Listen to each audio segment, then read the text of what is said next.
Hello, my wonderful grandchildren, and whoever else is listening to these stories. I am going to continue now in Genesis chapter 14. It's been a while since I've recorded, so for me it's got to remember where we have been, but for you maybe not as much. Okay, well, so Lot, who lived in Sodom, was taken captive because he got caught up in the middle of a war between 9 kings, and they took Lot and everything he had, and him and a bunch of other people, and they went way up north to the northern part of Israel. And so now Abram, he lives in the promised land, and he doesn't know anything about this, or he doesn't know about the war, or at least he doesn't know what happened. So in verse 13 says, then one had escaped, so somebody was able to get away before being captured. And I guess this person knew Lot, and he knew that Lot had an uncle. And so he came to Abram the Hebrew. I think that's the first time the word Hebrew is used for the Jews. For he dwelt by, it says, the terebinth trees of Mamre the Amorite, brother of Eshcol and Aner. So these three brothers, it says, and they were allies or friends of Abram. Okay, so these different people have friends, and these friends, they stick together, and they defend each other and help each other out in hard times. So verse 14 says, now when Abram heard that his brother, or his nephew actually, it can mean brother or nephew, when he heard that Lot was taken captive, what did he do? Well, he could have said, ha, that's what he deserves. Now you figure a way to get out yourself.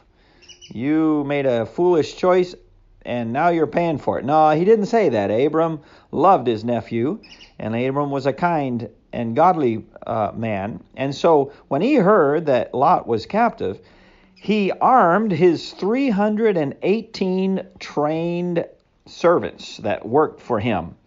These were people born in his own house, it says, so Abram had a lot of people working for him. He had a lot of land and a lot of possessions, and he needed a lot of workers, and he had them. But there were 318 men who had been born there in his house, or born at his place, had grown up as boys and teenagers, and he had trained them to fight, to protect their lands. Maybe they never had to fight before. I don't know.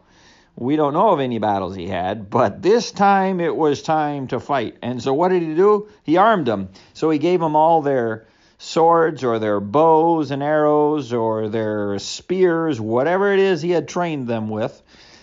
And it says he went in pursuit. He took off after those. Abram is going after kings. I think it was the four kings that won. He's going after 4 kings and everything they have.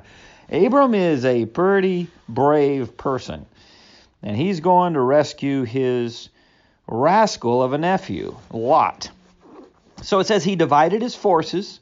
He went as far as Dan. Now, Dan is way up north, and Abram lives way in the south. He divided his forces against them by night, and he and his servants attacked them and pursued them as far as Hobah, which is north of Damascus. So what was happening? These kings were going back home after having captured all of these people from these various cities.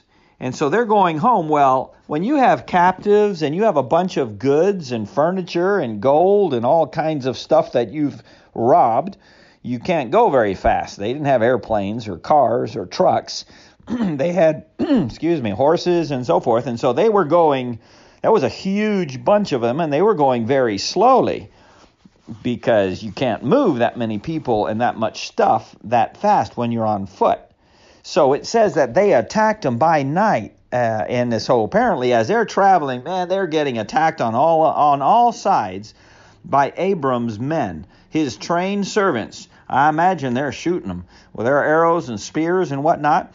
And these people are trying to get home with all the stuff they've stolen, and they're getting attacked on all sides at nighttime as they're trying to get home. Okay, we'll leave it right there. I was going to go a little farther, but we're running out of time, so we'll catch up. We'll pick it up there next time. Okay, goodbye. Love you.